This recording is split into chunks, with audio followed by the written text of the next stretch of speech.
The thunder rattled the windows just as Nora Price realized she'd lost her grandmother's locket, her last real connection to the woman who'd raised her.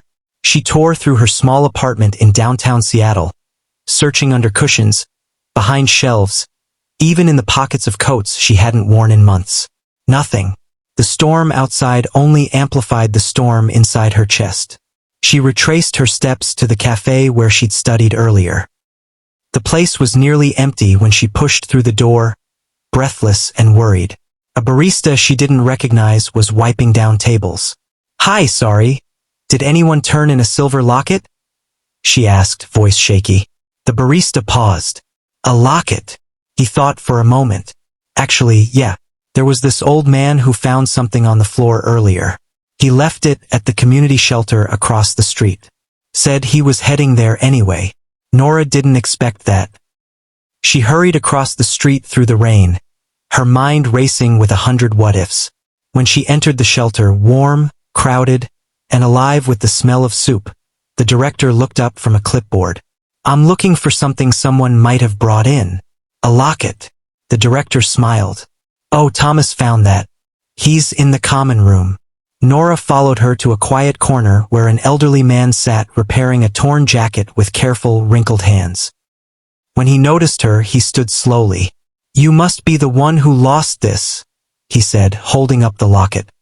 Relief washed over her so fast she nearly cried. "Thank you. I don't even know how to express." He shook his head gently.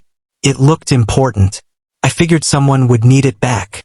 She opened the locket to make sure it was real, intact, still hers. Inside was the tiny photo of her grandmother smiling in that familiar, warm way. Nora breathed in deeply. "I wish I could repay you," she said. Thomas glanced around the room. "If you want to repay me, help serve dinner. We're short-handed tonight." It wasn't what she expected, but something inside her softened, so she stayed. She spent the next hour handing out bowls of soup, passing bread, hearing quiet thank yous from people whose eyes held entire worlds. And as the storm outside drifted away, Nora noticed something she hadn't felt in a long time: calm. Real, settling calm. After the line thinned, Thomas approached her again.